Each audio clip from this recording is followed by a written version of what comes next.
Cette émission vous est présentée et commanditée par votre Caisse populaire de la Haute-Gaspésie qui vous offre un éventail complet de services adaptés à vos besoins. 418-763-2214.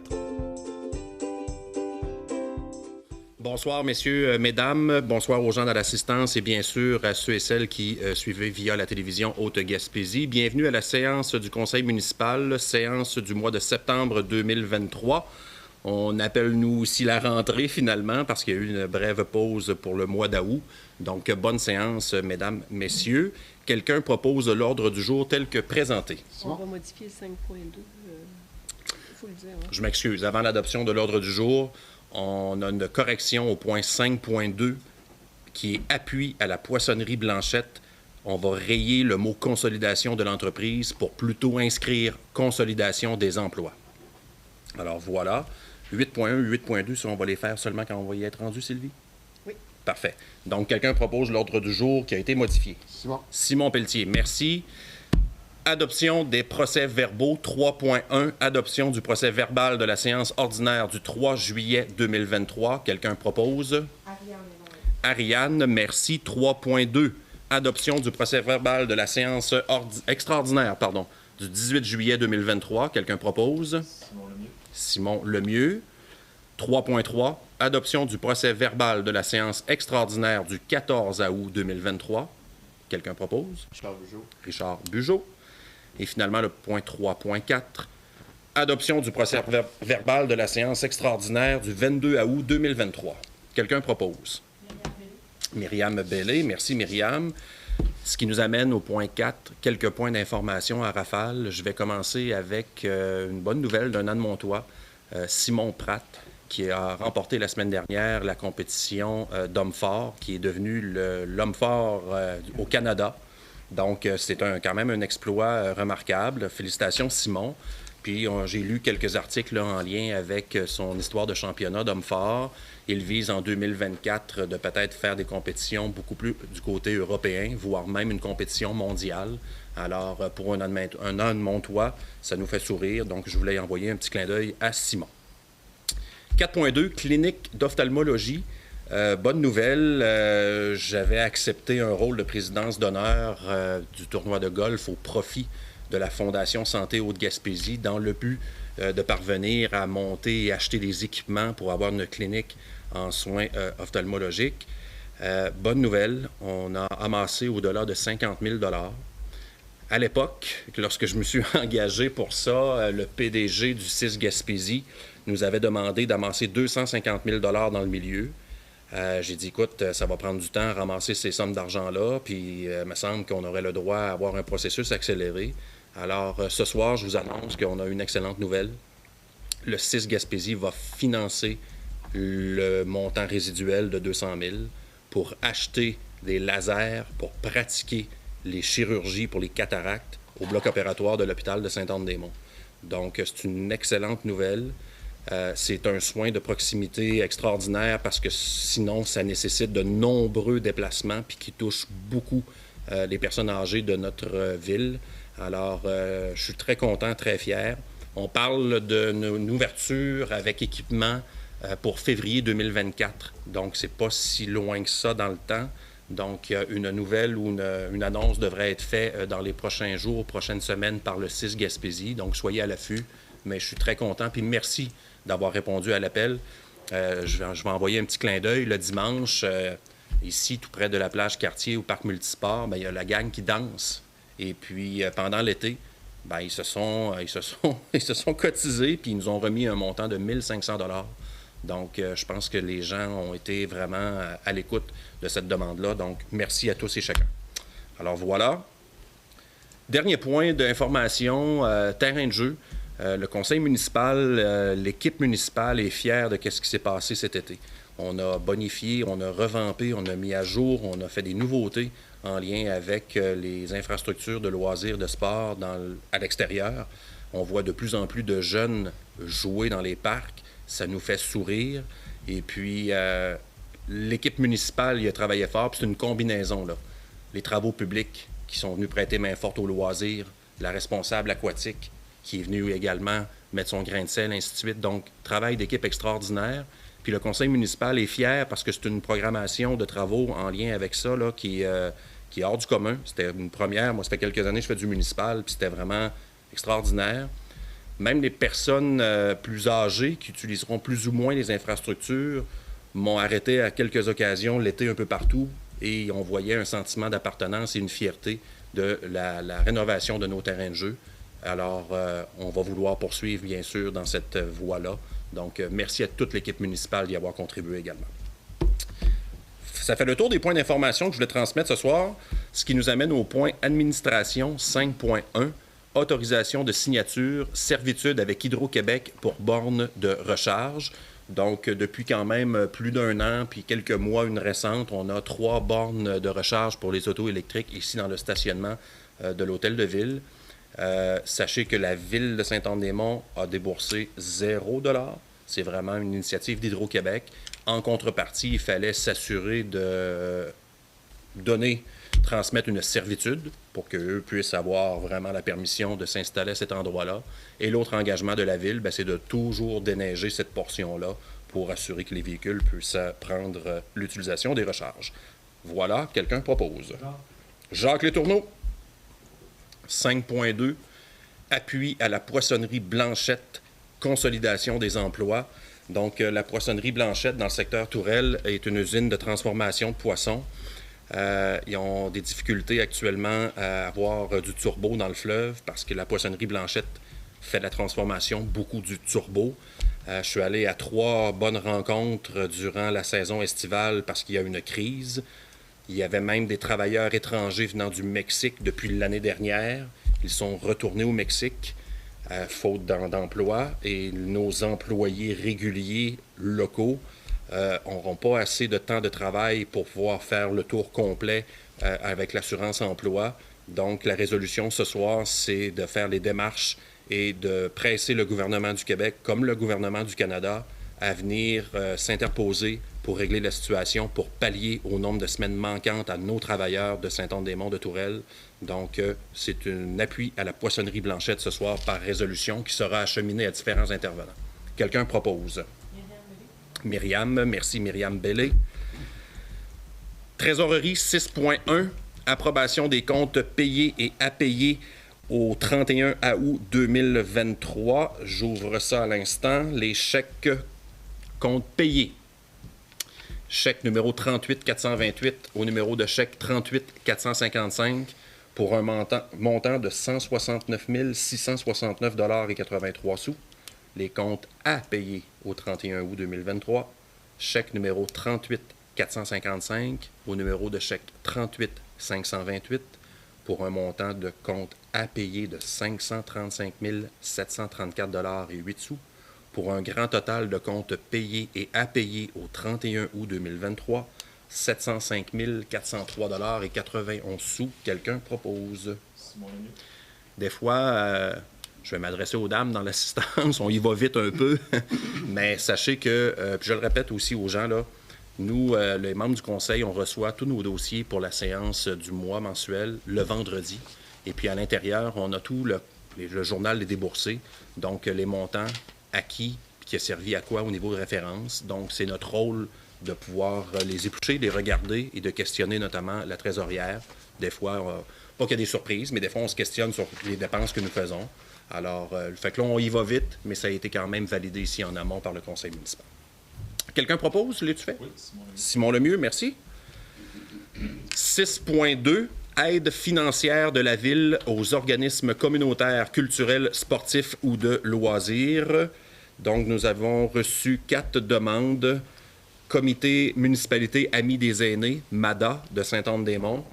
L'organisation d'un dîner au Club des 50 ans et de faire la promotion de la politique municipalité Amis des aînés. Donc, le montant demandé était de 500 $. Le montant est accordé de 500 $. Chambre de commerce de la Haute-Gaspésie, l'organisation d'une conférence, je crois que c'est la semaine prochaine, avec Louis-François Massicotte, cuisinier. Marcotte. C'est quoi son nom? Louis-François Marcotte. Louis-François Marcotte. cuisiniers quand même qu'on voit depuis plusieurs années à la télévision. Donc, ils viennent donner une conférence sur notamment le leadership. Je pense que c'est le 14 septembre prochain à la Maison de la Culture. L'aide financière demandée est de 500 $ et le conseil municipal accepte la demande de 500 $. Camp de jour de Sainte-Anne-des-Monts, présentation d'un spectacle pour les jeunes lors du camp du 8 août à la Maison de la Culture. Le montant demandé est de 500 $. Le montant accordé est de 350 $.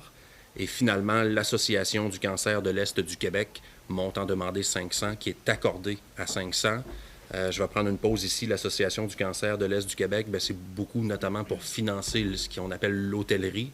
Et puis, l'hôtellerie sert beaucoup aux gens atteints de cancer qui doivent avoir des traitements, notamment à l'hôpital régional de Rimouski, et souvent avec les accompagnateurs. Donc, ça nous touche beaucoup.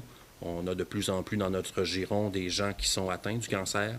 Donc, c'est quand même, je pense, important de pouvoir faire une donation à la hauteur de 500 $. Alors, quelqu'un propose les aides financières. Richard Bugeaud. Richard Bugeaud, merci. 7, urbanisme, il n'y a pas de point. Et 8, soyez attentifs. Règlement. On va les faire ensemble.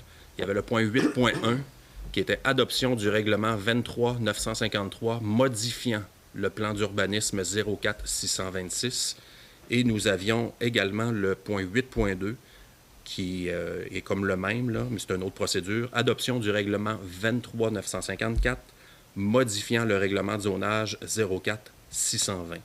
Donc, un promoteur voulait développer une zone commerciale dans le secteur Tourelle avec camping, chalet touristique. Plus de camping, juste 3 chalets. 3 chalets. On a rencontré à 3 reprises le groupe de citoyens dans le quartier qui s'objectent à un volet commercial de ce terrain-là. Donc, ce soir, le conseil municipal décide d'abolir l'adoption du règlement pour donner l'autorisation à l'entrepreneur de faire un projet commercial. Les raisons sont fort simples. Il y a une procédure dans toutes les municipalités du Québec qui, les gens peuvent s'objecter, il y a des dates. Le groupe de gens a été bien organisé, structuré. Ils sont venus à 3 reprises manifester leur mécontentement. Ils avaient une date limite pour remplir un formulaire, pour notamment tenir un registre pour la tenue d'un référendum. Nous avons les signatures requises. Donc, ce soir, le conseil municipal, au lieu de se lancer dans une procédure de référendum, le temps, l'argent, parce que c'est comme des élections, bien, visiblement, ça ne passera pas. Fait qu'on décide de ne pas faire l'adoption du règlement ce soir. C'est malheureux, mais je pense que c'est une sage décision venant de nous, considérant tous les citoyens que nous avons rencontrés dans ce dossier-là, qui se sont déplacés à chaque fois, qui ont été structurés, ils ont signé les lettres en question du registre que Mme Lepage a ici en sa possession. Alors, c'est pas une mauvaise volonté, mais on a entendu les gens de ce quartier-là, donc on n'ira pas de l'avant ce soir. Ça, tu complètes-tu, Sylvie? Voilà. Ça prend-tu un proposeur? Est-ce que tu veux 2 proposeurs, 8-1, 8-2? Peut-être spécifier qu'il y avait 2 zones qui étaient concernées.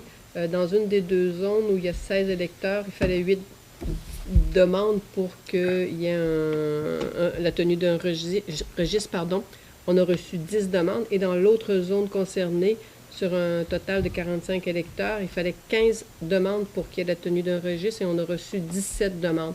Les gens étaient au courant du nombre de demandes qu'il fallait, donc ils ont déposé ce qu'il fallait, mais de toute évidence, s'il y avait plus, s'il y en avait fallu plus, on aurait eu plus de demandes. Alors voilà. Quelqu'un propose pour le 8.1. Ariane Lévesque et le 8.2. Ariane également. Merci, Ariane. Ce qui nous amène à la portion des travaux publics 9.1, ouverture de poste, opérateur de machinerie lourde à temps complet. Je vous informe qu'il y a toujours une période que c'est ouvert seulement à l'interne et si nous ne trouvons pas à l'interne, ça se met automatiquement à l'externe. Donc, quelqu'un propose? Jacques Letourneau. 9.2, merci Jacques. Je vais proposer 9.2 et 9.2, ouverture de poste, préposé de maintenance voirie à temps complet. Donc, ouverture à l'interne, on poursuit à l'externe si nous n'avons pas de candidat. Quelqu'un propose? Jacques Letourneau, c'est vrai, je m'excuse. 9.3, ouverture poste-opérateur machinerie lourde, le poste de 18 semaines de nuit pour la saison hivernale. Jacques Letourneau. Oui, mais c'est pas moi qui vais conduire. 9.4, autorisation d'achat d'une remorque incluant du matériel auprès des entreprises Roy, Duguay et associés au montant de 30 000 $ plus taxes. On est allé faire l'inventaire de cette vanne-là. On a une occasion d'affaires. C'est essentiellement des tuyaux pour égouts et aqueducs, des sellettes et autres. Alors, on a une belle opportunité d'affaires. C'est de l'équipement qu'on se sert semaine après semaine, mois après mois et à l'année. Donc, ça va juste nous... Vu qu'on a un deal sur la table, bien, on le prend. Puis nous, on va le mettre dans nos inventaires. Puis nous, bien, ça va nous aider parce que c'est vraiment du matériel.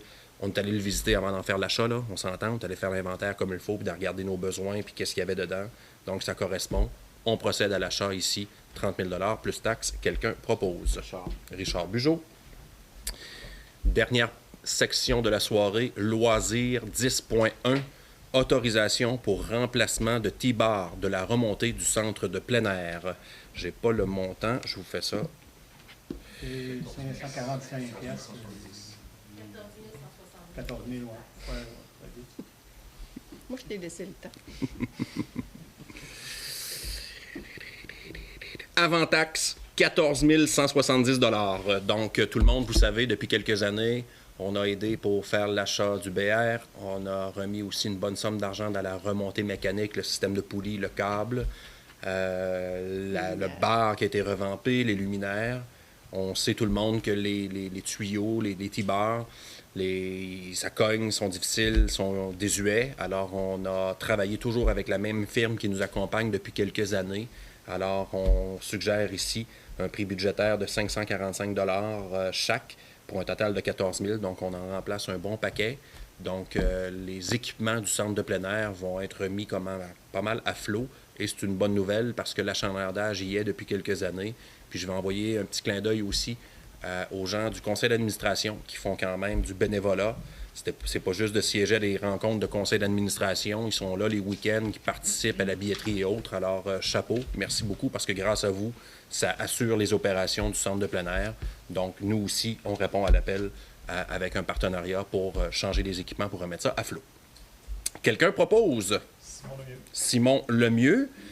10.2, autorisation d'achat de clôture pour le parc de quartier Gérard Robinson. Donc, tout le monde, vous savez, on procède avec la construction d'une patinoire extérieure. On a également commandé un nouveau module de jeu. On profite de l'occasion pour se mettre une belle clôture à neuf pour s'assurer de bien délimiter notre espace, rendre ça plus sécuritaire. Donc, c'est une phase supplémentaire de revamper le parc Gérard Robinson. Est-ce que j'avais le montant, Sylvie, finalement? Oui. 10.2. J'ai vu... C'est 22 500. 22 500 $ plus les taxes pour une clôture Frost. Quelqu'un propose? Ariane Lévesque. Et le dernier point de la soirée, 10.3, autorisation de paiement de facture à Sport Inter pour les buts de soccer.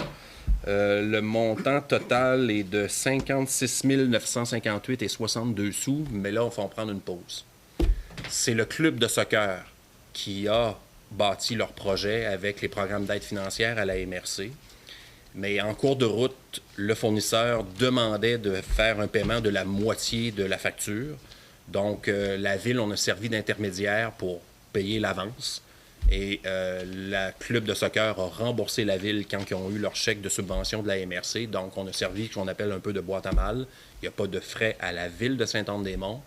Puis, je prends l'occasion également de souligner l'effort du conseil d'administration du club de soccer qui ont vu l'opportunité, qui avaient des programmes d'aide financière pour eux actuellement à la MRC. Ils ont fait leur devoir, ils ont postulé, ils ont réussi à lever 56 958 $ et 62 sous pour faire l'acquisition de 8 ensembles de buts neufs. Et on voit également que, autant chez les petits que les grands, le soccer, ça fonctionne beaucoup à Saint-Anne-des-Monts. Ils se font subventionner des beaux buts, des ensembles de buts à neuf. Alors, chapeau. Fait que oui, on a contribué également comme intermédiaire dans ce dossier-là. Quelqu'un propose? Richard Bugeaud, merci Richard. Messieurs, dames, courte séance. Des fois, septembre, c'est plus volumineux, mais ce soir, c'était ça comme ordre du jour. Alors, on a patiné vite un peu. Merci beaucoup et on se voit le mois prochain. Bonsoir.